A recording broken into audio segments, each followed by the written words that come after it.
So what exactly is a culture hub? To me, it's a place where the community can gather together, share stories, interact, and really just share experiences. So I achieved that through my community node by having a cooking class where you can share recipes, and the idea was that travelers can come and take a piece of pomona with them. I wanted my culture hub to take that idea and kind of, instead of taking a piece of Pomona with them, a place where they can come and actually stay to visit Pomona and actually really get a hands-on experience of what Pomona is. I found that they already had the Pomona Hotel, but I found terrible reviews.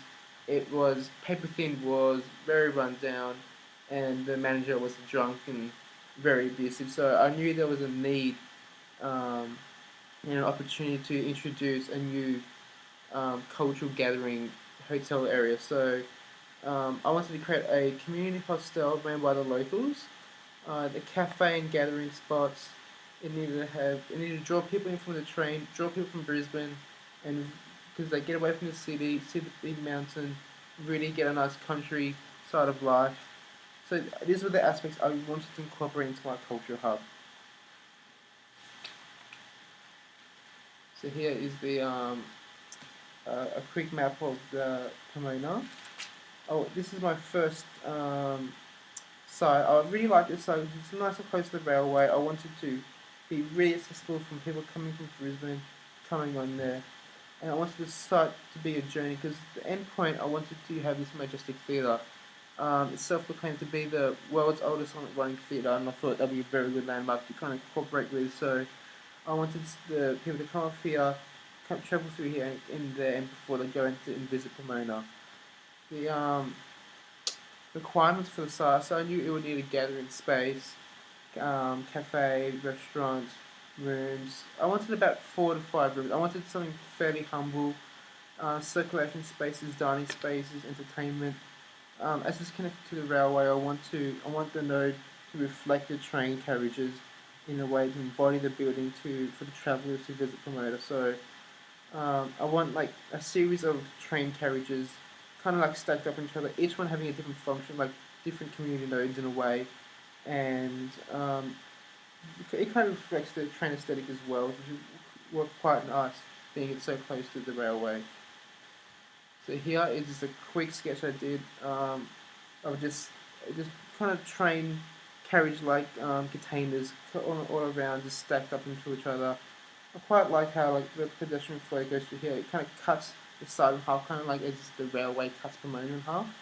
So I thought that was a nice aspect. You can treat the buildings as different aesthetic qualities throughout Pomona. Like this can be like the main town, city hall area, and it can be like the factory and the workshops, and you can have interactive workshops there. I was just kind of just really experimenting how a series of separate nodes can kind of interlock together and kind of achieve like a fully functioned form together. So here I've kind of had that same example of different nodes coming together. This one I didn't mind too much, but it seemed too confusing. I wanted something a bit similar, so I was investigating the form here. These ones, they're quite look aesthetically pleasing, but uh, these forms didn't quite resemble a hotel. It's more of a concert hall, maybe or gallery or library.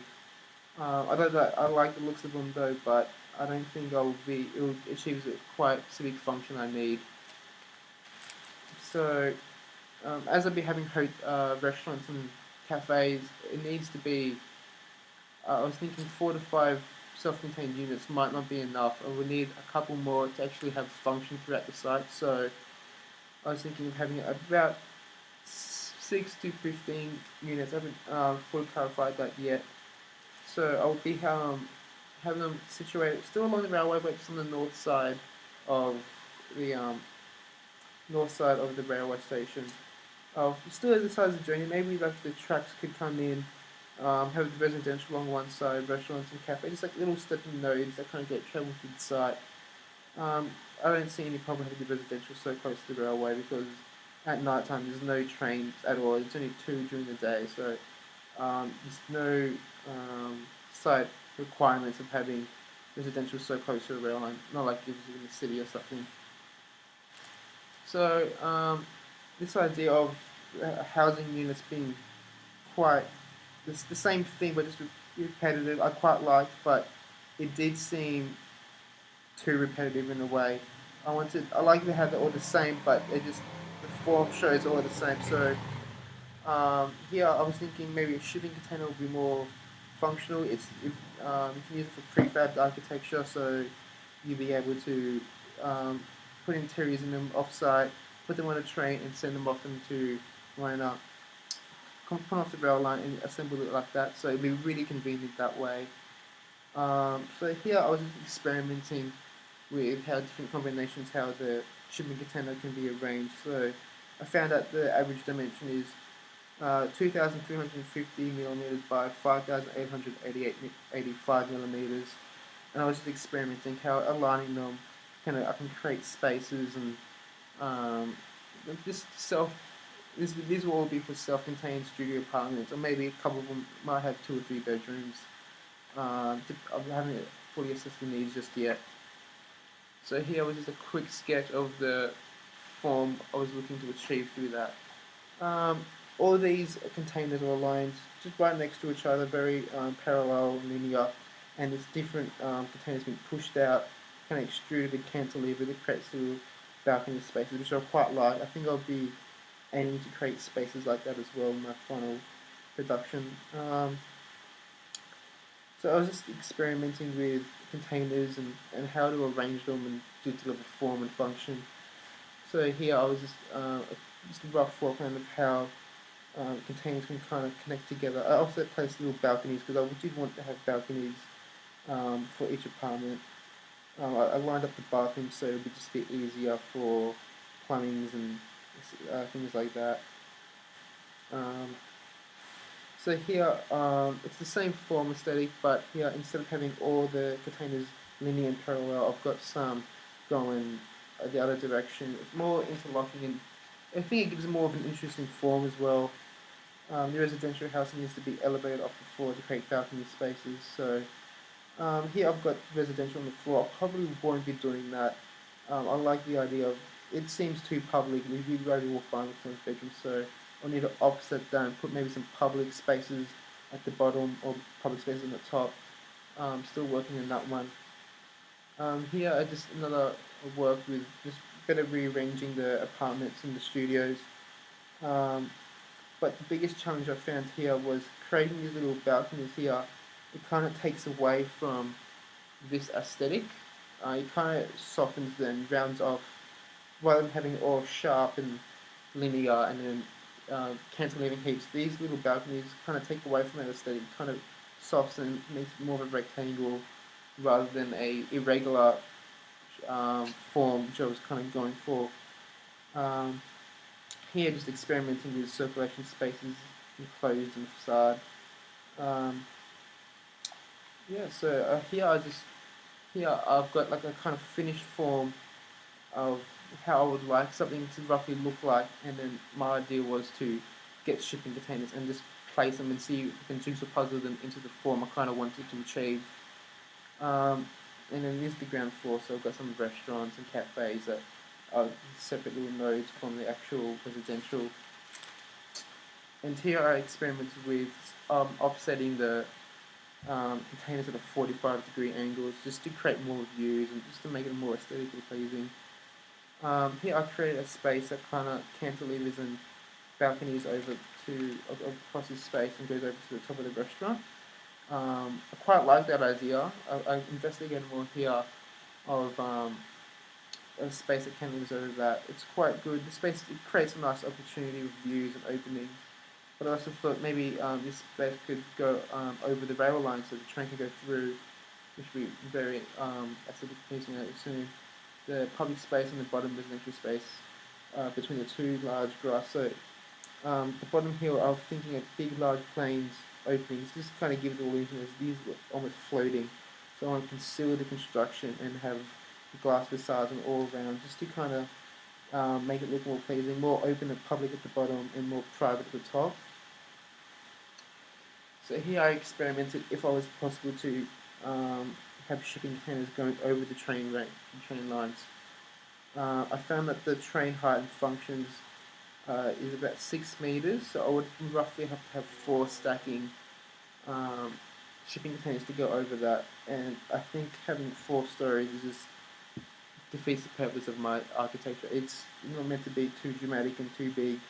It's meant to be a bit more humble, have enclosed community nodes and spaces. And I don't think it would be. Um, I don't think it's what I'm going for.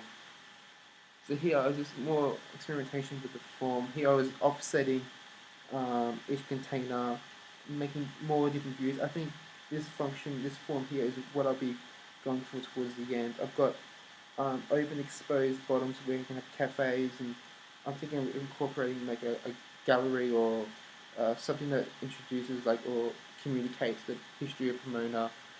Um, I really like how you create spaces on top of some containers and the unique views, and it's all together. The unique form itself is really desirable in my thing.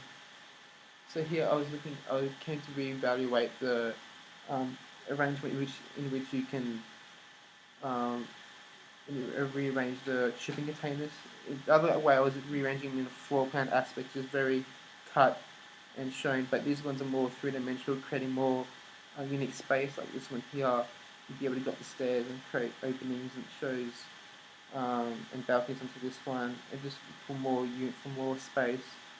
Same with this one, it just creates more of a unique space, I reckon. And I think this would be better to approach this in more of a 3D aspect than just through floor plans.